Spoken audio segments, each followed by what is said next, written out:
Well, hello everyone, and welcome again to another episode of Harebrained Games. Today we're going to talk about a game that I found called Unicornus Nights. Now, have you ever wanted to build a snowman? Neither have I, and neither have anyone else in this box. Instead, this is a game from Japan that came about probably in the first of rare moments when I actually took someone's advice seriously on some social media thing that said, wow, this game is a diamond in the rough. I don't know why people don't understand it more. And I took a look at it and thought, wow, it's relatively inexpensive, and it has a Unicornus Knight's name, which is seriously foolish, but maybe up my alley. And there's a picture of someone on the box who appears really happy and really invested in some sort of quest that involves equestrian questing. Anyway, let's take a look and see what this quirky little box has to offer. Okay, let's go over a little bit of Unicornus Nights. First off, we have a semi-randomly created map. This is done with little tiles here. There is a certain sort of harnessing of the arrangement where you have the enemy, the big bad guy up here, surrounded by his less than merry men, and all the way down on the other side you have our heroine, Princess Cornelia. And so the idea, of course, being that Princess Cornelia needs to make her way somehow, in the fastest route possible, over to the main fortress here. And when she does that, that counts as successful completion, and y'all win the game. If she dies along the way, then clearly that's not going to be a winning condition. All the way around here, you have areas which are less dangerous, and where you put 1 to 6 heroes, which will assist her in her quest.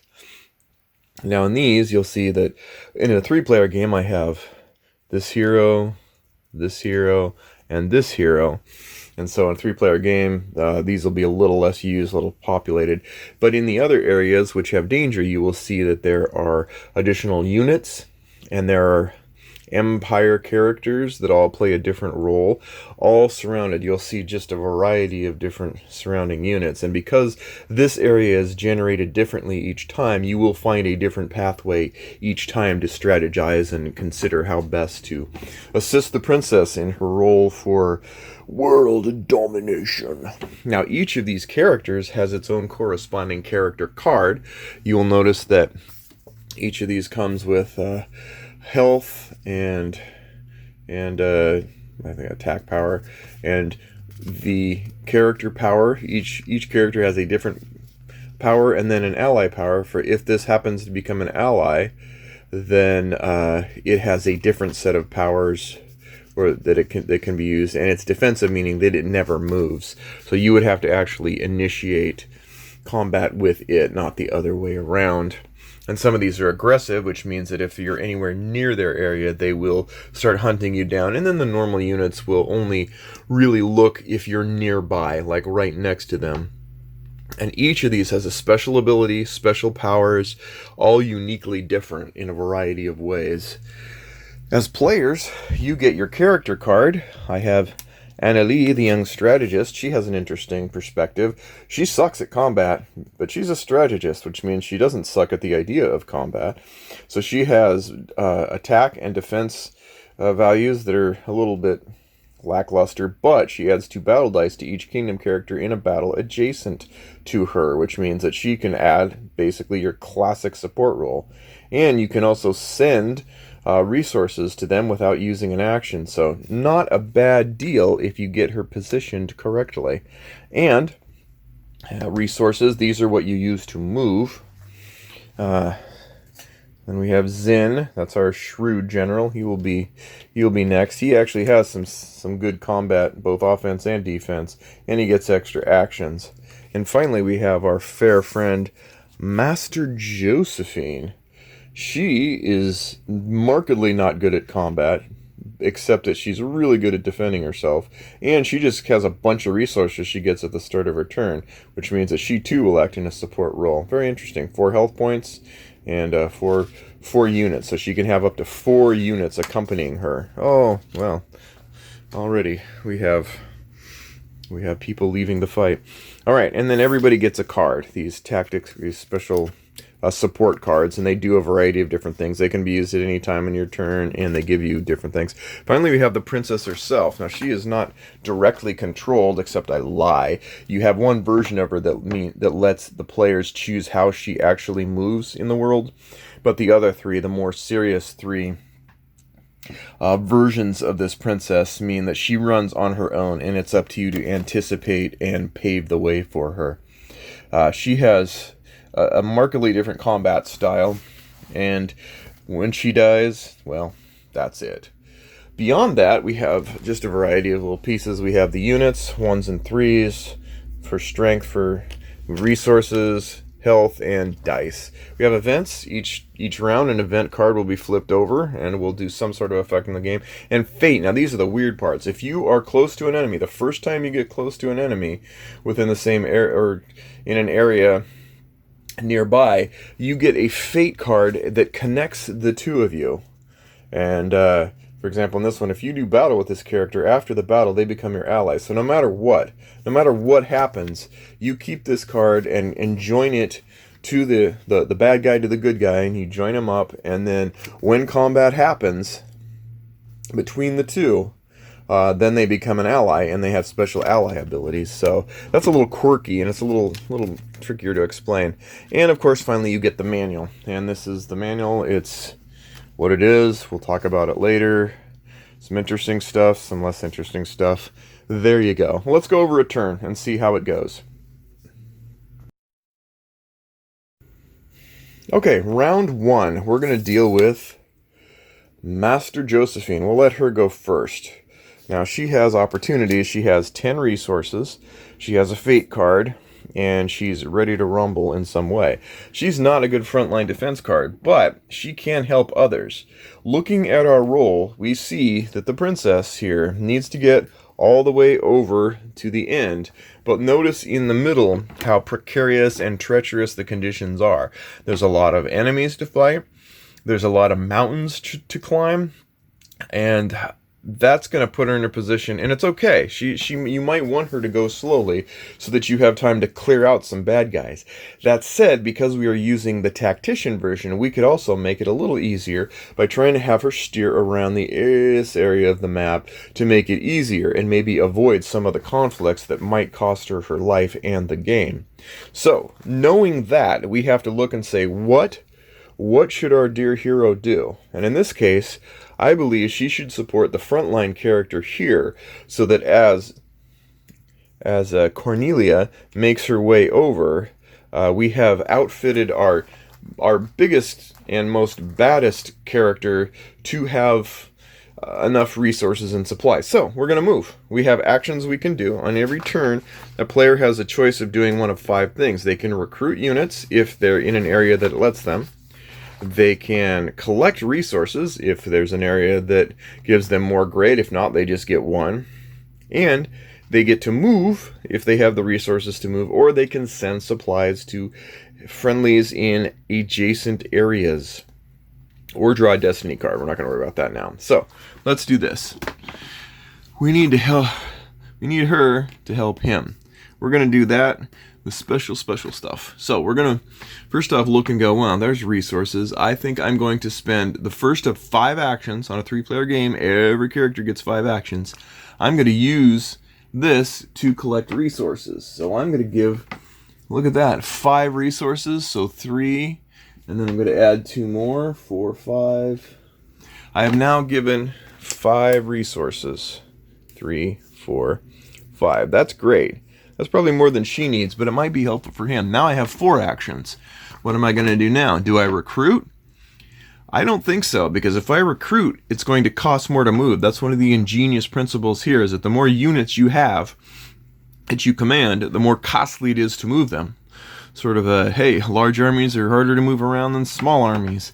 So with that, we're just going to go ahead and move. Now to move from here to here is basically just the cost of the units under that player's control. Now we know that that player has 2. It's 1. They start with 2, so I'm going to go ahead and give them 2 units. And that, my dear friends, is the amount of cost because there's no additional cost. If I were to move here, it would cost less for the next time. But let's do it this way. If we move here, it's just a normal cost. It costs 2. So I'm going to pay 2 resources, and I'm going to move our dear hero there. Not hero, our character. Now we have, let's see, we did 5, 4, 3 units left. Now I'm going to move here. Now that only costs me 1. Why, you say? Because it costs 2, but going onto a roadway costs 1 less. So now I'm there. Now I'm right nearby and ready to help out no matter where this character goes. Now that gives me 2 actions left, so the second action is I'm going to do a send. I'm going to send supplies to this character. I can send supplies to any character, hero character, well, yeah, any friendly character in an area, and all of this is an area, this is an area, and these are spaces. So you can go from area to area. I can send supplies, but to do that, I always have to send at least one soldier to help guard the supplies. So I'm going to do that, and I'm going to send 9 resources. Woo! I have a plan, don't I? To Mr. Zune, and I send it with a unit. Now, is that helpful for him? Yeah, though it does slow down his movement, but there you go. And that leaves 1 action left. Now, do I have enough to move? Yes, so now that she only has 1 unit, it only costs 1 for her to move. She can't move into an area with another character, so she's going to stay right there on that roadway. She doesn't want to go here because that's going to cost an additional 2 movement points, so she would have to pay 3 to move into the mountains. She doesn't want to pay all 3 to move into the mountains. So, with that, her turn is done. Okay, now it's time for Zin. Zin has an army of 4 under his control. He has a lot of resources, and he's going to be great in battle. So for him, he might want to look at taking out this angry dude, the Pit of Suffering. Now this one's no slouch. The Pit of Suffering is a 6 health creature with 4 attack power, and at the start of the round, any units on his area lose 2 soldiers, 2 strength, 2 empire strength. So basically, if you go into the Pit of Suffering area, you're not going to want to stay there for long. That guy he's nasty. So we might want to, in this case, go in, see if we can take him out, and then go out if we had enough actions. With 5 actions to go, and he has 6 actions, not 5. So he could go 1, 2, 3, and then try to get out 4. Yeah, but it's going to be costly. So moving wise, this is where you have to think. He has 4 units, so it would cost him 4, 5, 6 to move here, 5 to move here, 5 to move here, 11 and 5 is 16, 6 and 5 is 11, and 5 is 16, 16 resources to move there. And then to move out, if he doesn't take him out, he's going to lose units there too. So he would probably do it just for fun. In this case, he could move, what if he moved here? Let's look at that. Well, that's 4, minus 1 is 3, so it costs 3. And then 5 is 8, and 5 is 13. So it would actually be more advantageous just to go through the mountains and wing it to do there. So if he were to do that, he would move once, twice, 3 times, and that would cost him 16 resources. 3, 6, 9, 12, 15. 16 resources he has just spent to get there and do a fight. Now he's going to fight the guy in the Pit of Suffering. Okay, so we're going to do a combat example here of battle. We're going to take this evil young guy, Rawr, the King of the Abyss, and he is going to tackle our good friend Zin. Zin is going to tackle him, actually. Now, how combat works is you have a dice for each of your units that you have as part of connected with you. So Zune has 4 empire token, or 4 tokens, and so he's going to get 4 dice, but he has an ongoing special that adds 1 battle when attacking, which is exactly what he's doing. Now, how it works is you roll the dice, and then you compare the dice to your battle plan. Because he's attacking, anything that's a 4, 5, or 6 is a hit. Anything that's a 2 or 3 is a miss, and a 1 is an actual hit back at you. Ouch. So what we're looking at here is the King of the Abyss has nobody defending him. If he were to say have tokens, then or units, then he would have to assign a dice to each of the units before being able to directly attack the King of the Abyss. In this case, he's alone. He's alone in the pit of suffering. And so what we're able to do is allocate 3 dice to him. All right. I'm going to allocate these 3. And then the pit of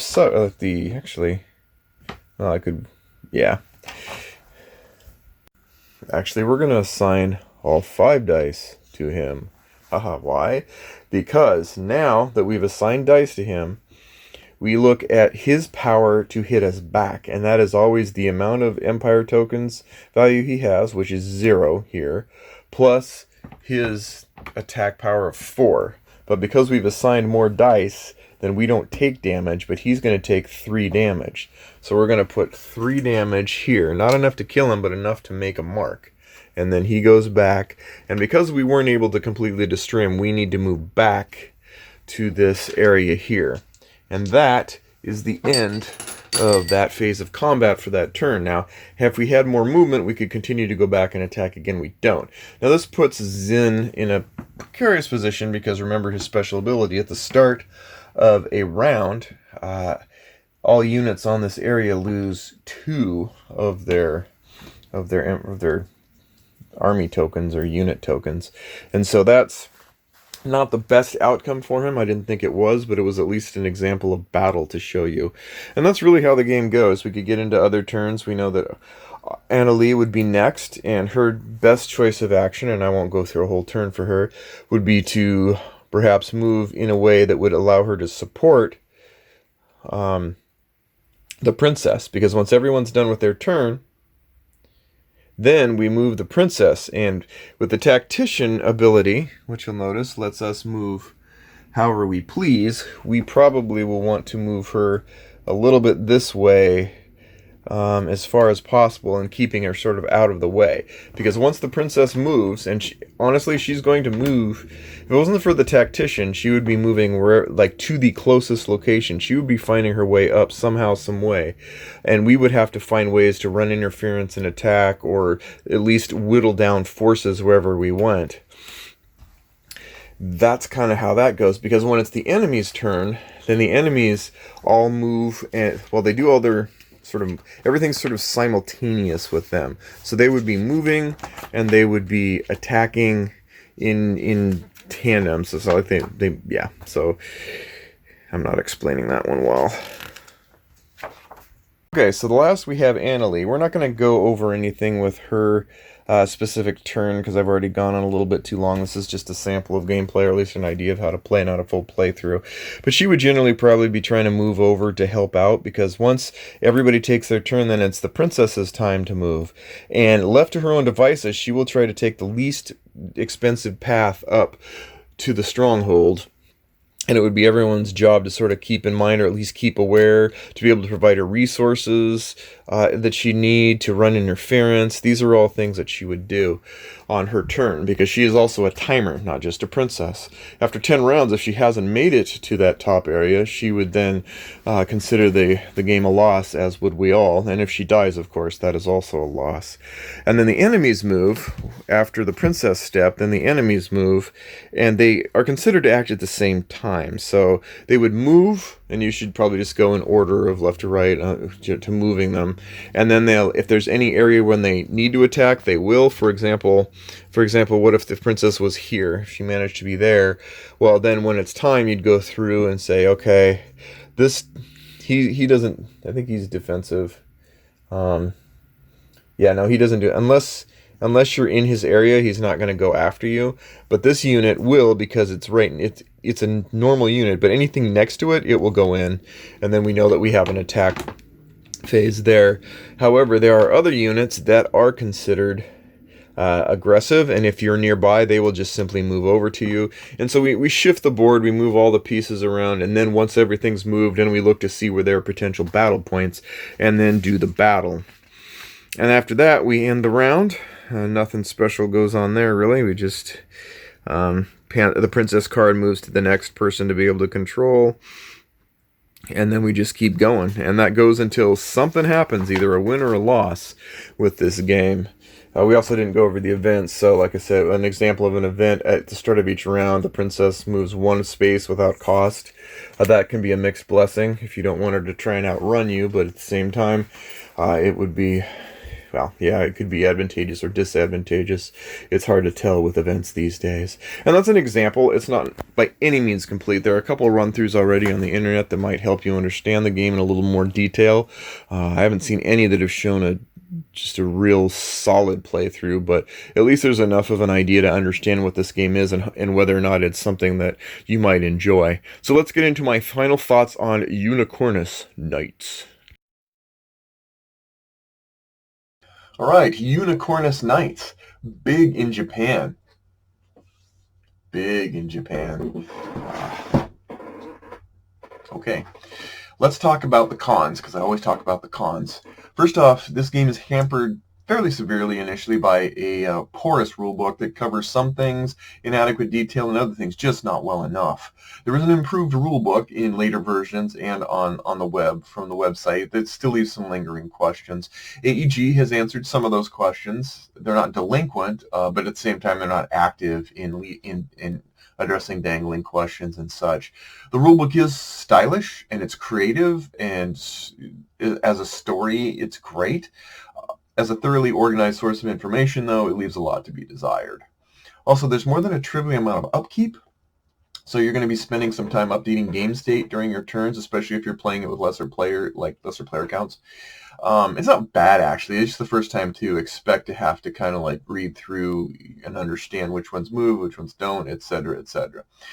If you're hoping for battle, this is more thoughtful in its battles than in less, blood rage, berserk, abs or fabs kind of thing. When there is battle, it's relatively simple affair, despite the fact that it was given quite an obfuscated description in the manual and a really singular golden path example, and it didn't really cover a lot of the what happens here and there. You'll get it once. I had to look up a couple things, but I get it. It's way easier than it lets on. Finally, the fate system, where you're tying enemies and your characters together, is clever, but it might be a little too clever for itself, in my opinion. It's a system that you can game, but the intent of relationship building didn't quite gel for me. I was like, it's intriguing as a concept, but I wasn't really feeling it mapping out. I'd love to see them explore that a little bit more, maybe. I know they did it to kind of develop these sort of sub-stories, but it wasn't exactly a pro for me. But now let's get to the pros. The rulebook, I said that it was not very good, but I would say as an entertainment venue, the rulebook is probably the first one I've ever read in a great many years where the actual lore is worth your attention. The actual story in 6 comic pages, I believe, 6 pages, they were able to tell a complex enough story without dragging me down, that sets the stage, and it definitely explains the unique premise and mindset for this game. You feel a sense, just reading the comic strips, that aggravation at the precocious and headstrong abandon of the princess. Wouldn't prudence be the wiser course, you're thinking to yourself? No, apparently not. And that really leads into what you're doing and why you're doing it. And I think it did a really good job of it. It also has the description of the enemies, the Empire characters, and your characters is essential to really understand why they have the abilities and skills and traits that they have. Because otherwise, it's so many games, it's boilerplate. It's just take a generic description and try and tweak it a bit so that it fits your game. Not here. Here, how they are is who they are, and your characters make sense because of the descriptions that they give them in the rulebook. And getting into character development, every character has sort of this rich cameo story that melds each character's motivation right into their practical application. These are not simple stat modifiers. He's bigger, he gets this much more.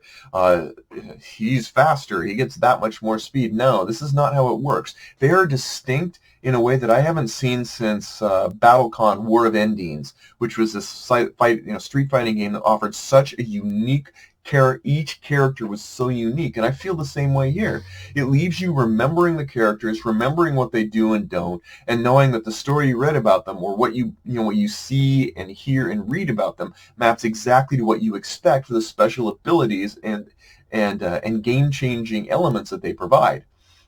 The Empire characters, I love that there's a custom tile, unique mannerisms and effects for each one. You will not forget them. These are not generic fill-in enemy number 3, enemy number 4s. You will not forget the Lord of the Pit and his area, for example, as the gameplay showed. The Fate system, I dinged it for not being really, it didn't really do it for me. But it deserves points for its cleverness and for trying. Like I said, I'd love to see something fleshed out more if they ever do future editions of this, which I hope they do. I know it wasn't a radically popular game, but I really hope that this kind of thing continues on. The world itself is random on rails. You have these globular hex tiles, and it's just odd. They just kind of slowly fit around. The feeling, but it still creates this feeling of a realm and a journey in this realm and an adventure happening all over the map. You have resource planning, you've got traversal planning, you've got protection duty, you've got waiting army move versus leaner move cost. Do you take a big army and travel more slowly because you need more resources? Do you take a smaller army? But then you have issues when you're trying to actually attack larger armies. Even though often with smaller player counts, you're only dabbling in a subsection of the game. If you had a full 6 players and you were trying to strategize, you would be contending with a lot more. If you have less player counts, you're probably going to look for a path that's going to help, if you can, because you cannot directly control the princess except for one of her manifestations. The choices go beyond dice chucking, and I like that. Many adventure games, Shadows of Brimstone, etc., as an example, are just like, chuck dice, how'd I do, go here, chuck dice, how'd I do. Here, you get some real meaningful choices that require some self-sacrifice, which is a big theme in this game, or at least, a tempering of self-aggrandizing, like, I'm doing this for me. You are not the protagonist in this story. You are there is a protagonist, a protagonizer, which is probably the best term. The protagonizer, kind of is the star of the show, precocious or not, and you need to learn your place. And it's a lesser place. Some of you may die, but it's a price the princess couldn't care less about. You have a pivotal role, and that role is not always fighting. Sometimes it's sending supplies to the fighters in front of you, and that's your special ability. And if you're not okay with that, if you feel like you want to be on the front lines, you should pick a character to do so, or maybe this isn't the game for you. You're weighing how to steer the princess. If you give her more resources, you slow her down. But at the same time, you don't want to go too slow because you only got a certain amount of time to get her from her castle to the castle she's trying to take over. I feel like you have I don't know, you have your eye on your role, but that role is always, one eye on your role and one eye on the headstrong princess. And that's how, even coordinating with others, you should be going about the game. There's lots of things you can do on a turn. I like this. I like that you don't feel like, every chance I'm going to have 7 things to do, but I can only do 3. Oh, agonizing. Your agony is elsewhere. You have a lot of things to do in your turn. You generally have quite a few actions, and, so your actions become, move, get resources move, supplies. You have this sort of very simplistic, but pretty hefty amount of things you can do.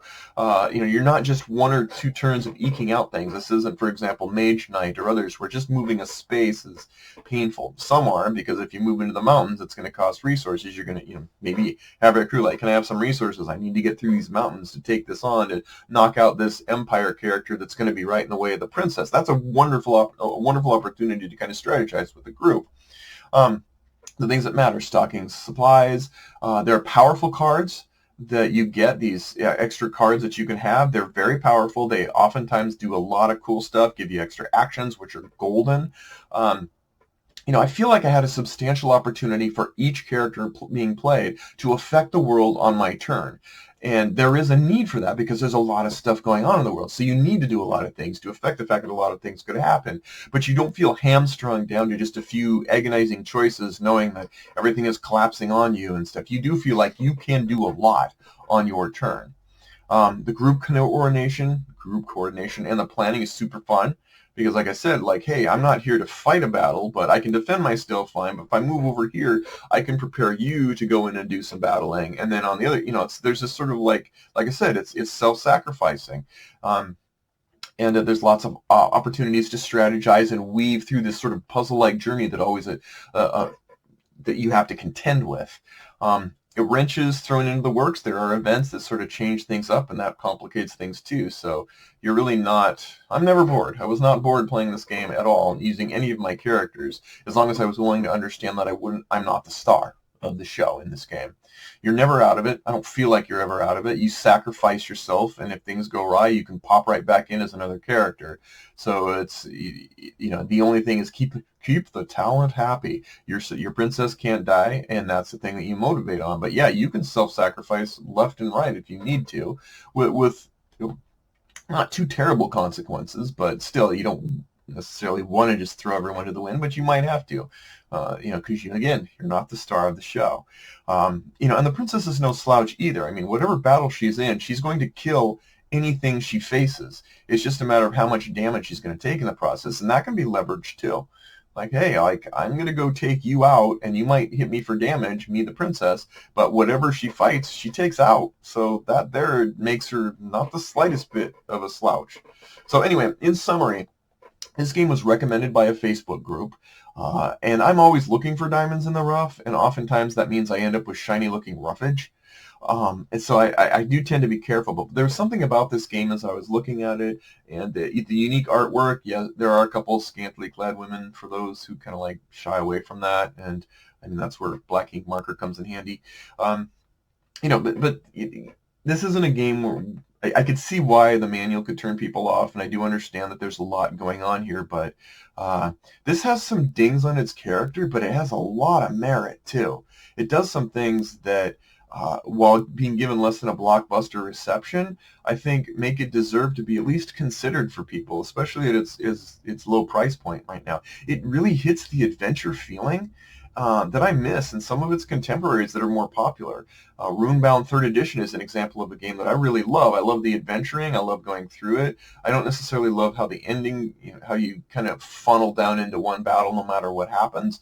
But that sort of adventuring spirit is alive and well here. It's not like you have sub-quests or mini-quests, but the Empire characters you see and experience and group with, I mean, they're unique. You know you're going to have a unique battle for them.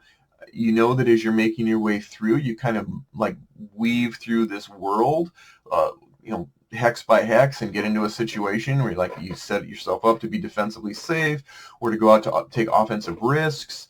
You're blazing a trail that's not for your benefit; it's for the princess's benefit. I don't know. It's just, I think this does the adventure style feel way better than a lot of other games. It's got that unique clock of a brash heroine and your job of escort protection that sort of sets the underlying tone of how things are going to go. I think it's richer, and it has truly memorable experiences with the characters that you're going to either ally with or contend against in the game. It's a very simple resource action battle mode that I think is going to make it a little easier to teach than, say, Mage Knight or some of the others that have a little more sort of grinding to them and more details. But it does have, in my opinion, more deep tactical thought than it first may appear. I am glad I found it. I am glad I played it. I plan to keep it, and I hope that this duo of Japanese developers and designers who created this or can continue this and follow it up someday, because I think the story, a story that actually makes me want to play the game is pretty rare after you've read thousands of stories and kind of found some commonality in all that makes it feel sort of like run-of-the-mill. This does not feel run-of-the-mill to me. It's a plot and a story and a game worth investing in. So on that note, thank you, and we'll see you next time on Harebrained Games.